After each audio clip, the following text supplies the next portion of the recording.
a eu des dégradations de la vitrine, donc toute la devanture a été taguée à l'acide. Je pense honnêtement qu'on nous reproche d'exister. La droite a fait annuler des subventions pour 40 librairies. Je pense qu'on peut carrément parler de bataille culturelle. Tags sur les vitrines, harcèlement ciblé, coupe de subventions, les librairies indépendantes et engagées sont la cible d'attaques de la droite et de l'extrême droite, et ce depuis plusieurs mois maintenant. La librairie lesbienne Violet & Co à Paris en fait les frais.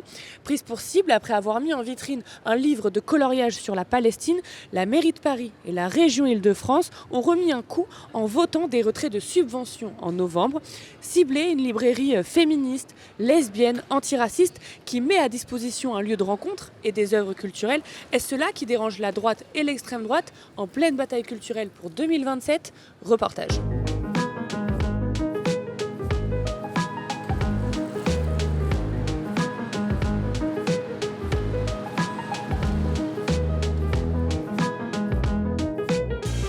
Alors Violet & Co, du coup, c'est une librairie féministe, lesbienne et LGBTQIA+.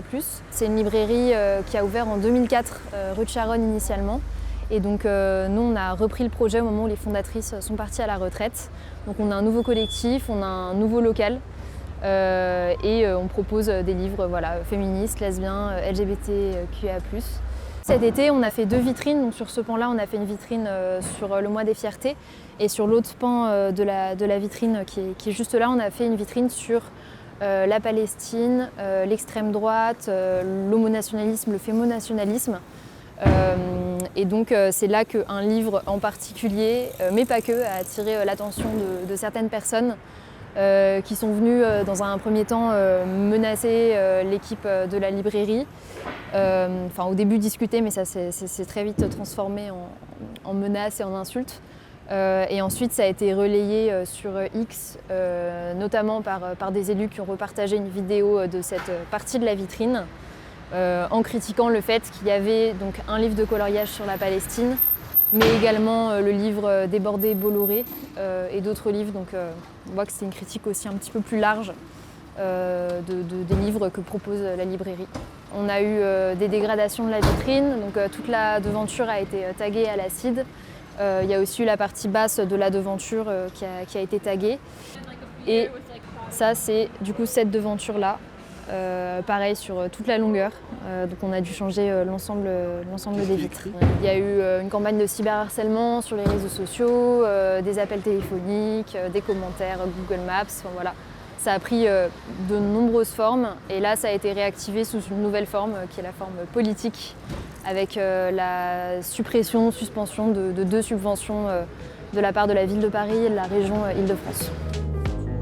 Salut Joël, ça va et toi ?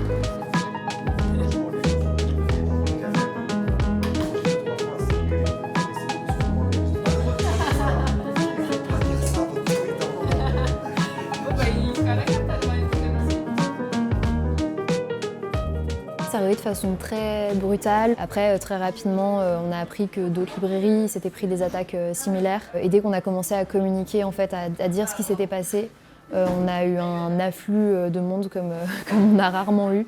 En plein mois d'août, la librairie était remplie du matin au soir. Énormément de messages de soutien, une nouvelle clientèle qu'on n'avait pas avant qui a commencé à venir aussi en soutien. Donc ça a fait beaucoup de bien. Après, c'est vrai que c'était une période qui a été difficile aussi en tant qu'équipe, en tant qu'individu pour les personnes qui étaient directement au contact du harcèlement, du cyberharcèlement. Il y a eu des ciblages individuels, des personnes qui sont allées retrouver les noms des libraires, les photos, etc. Très rapidement, il y a aussi eu des propos lesbophobes qui sont arrivés, misogynes. Donc voilà, on voyait que plus largement, beaucoup de personnes étaient un peu ravies qu'il y ait cette campagne de cyberharcèlement contre Violet & Co. Heureusement, la réponse, notamment de la communauté féministe, lesbienne, LGBT, a été plus qu'à la hauteur. On met en avant les thèmes lesbiens, bi, trans principalement. On a aussi des rayons lit gay et c'est gay. Et plus globalement, les thèmes féministes. On n'a pas un rayon féministe comme ça, on a vraiment les féminismes par période, les différents courants féministes. féministes marxistes, matérialistes, aux États-Unis, Amérique du Sud, etc. En 2023, déjà, la droite prenait la parole au Conseil de Paris pour remettre en question une subvention pour l'association Violette & Co cette fois-ci. On voit que c'est un peu plus la librairie et ce qu'elle porte qui dérange. Et d'ailleurs, c'est ce qu'Aurélien Véron a dit lors de sa prise de parole au Conseil de Paris, que la librairie s'est éloignée de sa nature principale, à savoir féministe LGBT, pour devenir une spécialiste de la convergence des luttes. Et en fait, bah oui, c'est exactement ce qu'on fait. Il y a la liberté d'assortiment aussi des librairies, de pouvoir choisir quel livre on met en avant, parce qu'il y a une production telle qu'on ne peut pas tout mettre en avant. Et donc c'est aussi le travail, le métier des libraires, de choisir quels livres vont être mis en avant avec la ligne qui lui tient à cœur. Et donc nous, c'est vrai que notre ligne, je pense, dérange particulièrement. Mais on voit là avec les subventions pour 40 librairies qui ont été remises en question, qu'il y a aussi des attaques un peu plus globales sur les librairies en ce moment. On est un peu dans une continuité des violences qu'on a subies, qui maintenant se traduit sur le plan institutionnel et politique, avec des coupures de subventions. Donc on va un peu couper à la source ce qui nourrit la librairie, ce qui lui permet d'exister. C'est une attaque supplémentaire qui a une forme différente, mais sur le fond, on est sur la même chose. Madame la maire, le groupe de droite Changer Paris, qui siège au Conseil de Paris, a voté la suppression d'une enveloppe de 482 000 € de subventions pour 40 librairies indépendantes. Les élus LR ont directement ciblé Violette & Co qui, selon Aurélien Véron, LR, promeut des contenus ouvertement anticapitalistes et antisémites. Jeudi 18 décembre, les élus de gauche ont rétabli la subvention. Mais la répression continue. À la région Île-de-France aussi, on exclut Violette & Co des subventions, alors que la librairie a participé à l'appel à projet Budget participatif handicap et s'est hissé premier des voix des habitants. Son nom a disparu de la liste en novembre. Violette & Co visait une subvention de 10 000 € pour rendre ses locaux accessibles aux personnes à mobilité réduite. Du coup, la subvention qu'on a demandé à la ville de Paris, le but c'est d'installer un rideau métallique sur l'ensemble de la vitre qu'on a vu tout à l'heure, pour protéger justement d'autres tags, et aussi de rendre accessible l'espace. En bas, on a le rayon Beaux-Arts, on a aussi l'espace associatif. Et c'est un espace qui est investi entre 3 et 6 fois par semaine, on va dire, par des associations et des collectifs pour des réunions, et on le fait gratuitement. Et donc voilà, le principal souci de cet espace, et pas des moindres, c'est qu'il n'est pas accessible. On aimerait bien installer un ascenseur PMR ici, pour rendre l'espace du bas accessible, et il n'est hélas pas prêt de le devenir. Donc on va continuer avec l'équipe de l'association à chercher des financements, mais c'est vrai que les subventions de la région Île-de-France, c'était vraiment la touche finale qui devait nous permettre de lancer les travaux. C'est l'urgence numéro 1 de l'association depuis quasiment sa création, depuis qu'on a eu les locaux ici.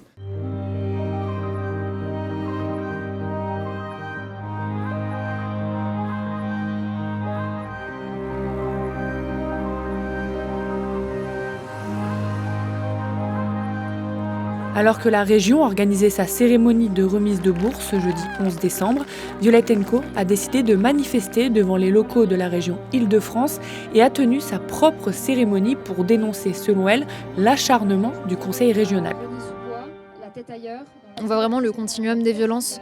Ça part en effet des tags, des menaces, des appels téléphoniques, du cyberharcèlement qu'on a subi cet été. Et en fait, très rapidement, mais même avant même le Conseil de Paris, en fait, la droite a relayé cette campagne de harcèlement, l'a encouragée.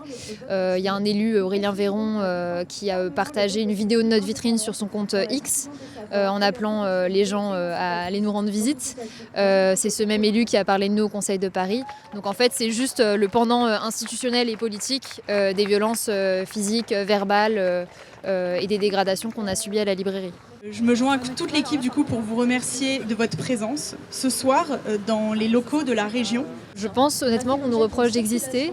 On a pu le voir au dernier Conseil de Paris où la droite a fait annuler des subventions pour 40 librairies au seul prétexte que Violette & Co en faisait partie. C'est un procédé des élus de droite qu'on retrouve très régulièrement, c'est-à-dire que sur un lot de délibérations, ils vont cibler, lorsqu'ils sont en désaccord avec des engagements de certaines associations, une association, il se trouve que c'est souvent des associations lesbiennes. Moi, je l'ai constaté, ça arrivait régulièrement. Par exemple, on avait un lot de délibération à voter sur des archives ou sur des associations, de manière générale, des associations LGBT+. ils ont demandé un vote dissocié, puis pas voté en fait une délibération parce qu'il y avait les archives lesbiennes. Ce qui nous inquiète aujourd'hui, c'est que plutôt ce cas d'école fasse jurisprudence, parce qu'on est effectivement une association qui a vocation à recevoir des subventions. Il y a aussi la loi 1901 qui protège les associations et la liberté associative. On a quand même vu que des subventions ont été retirées, par exemple, au centre LGBT dans le Grand Ouest, que ce soit à Nantes, à Rennes. Il y a des organisations qui sont menacées aujourd'hui. Par exemple, Aide subit un grand plan social. Pourquoi ? Parce qu'il n'y a plus de subventions. Pourquoi ? Parce que voilà, Aide est aussi sur un terrain qui peut être miné quelquefois. Donc ça nous inquiète fortement par rapport à ce terrain glissant. Et j'aimerais aussi ajouter qu'il ne s'agit pas uniquement de l'extrême droite. La droite collabore, mais également on aimerait bien que les élus de gauche soient plus présents. On a été énormément soutenus par le 11e, par la mairie du 11e, par la mairie de Paris aussi, par son conseiller, monsieur Jean-Luc Romero. Mais je trouve que c'est quand même pas suffisant et que toutes les forces de gauche devraient se soulever aujourd'hui, surtout qu'on est à des années électorales, que ce soit en 2026, 2027, 2028, qui vont être charnières pour ce pays. Je pense qu'on peut carrément parler de bataille culturelle et cette bataille, elle a commencé déjà il y a quelques années et là c'est vrai qu'on voit qu'avec les échéances électorales, elle s'intensifie. Le groupe LR Changer Paris nous a répondu à travers leur communiqué. Dans une démarche antidémocratique, l'exécutif a imposé un vote en un seul article, donc d'un seul bloc, pour près de 40 subventions distinctes à des librairies très diverses. Il s'agit pour l'exécutif de soutenir coûte que coûte une seule librairie vendant des ouvrages pour enfants véhiculant de l'antisémitisme, quitte à sacrifier le soutien à toutes les autres. Nous regrettons, avec l'ensemble des élus de mon groupe, le choix d'Anne Hidalgo. Les Républicains à la mairie de Paris n'ont pas répondu à notre sollicitation pour une interview face caméra. Nous leur avons alors demandé « Pourquoi qualifiez-vous un livre sur la Palestine d'antisémite ? Doit-on flécher les subventions publiques en fonction de l'engagement politique des associations ?» Nous n'avons pas eu de réponse à ces questions. La région Île-de-France, quant à elle, nous a indiqué par mail « Toute structure ou association qui prétend à une subvention de la région doit impérativement respecter la charte des valeurs de la République et de la laïcité. Or, l'association Violette & Co est accueillie par la librairie du même nom qui relaie, par l'ouvrage qu'elle a mis en vitrine, des publications antisémites appelant à la haine. » Contactés, le ministère de la Culture et la ministre Rachida Dati ne nous ont pas répondu.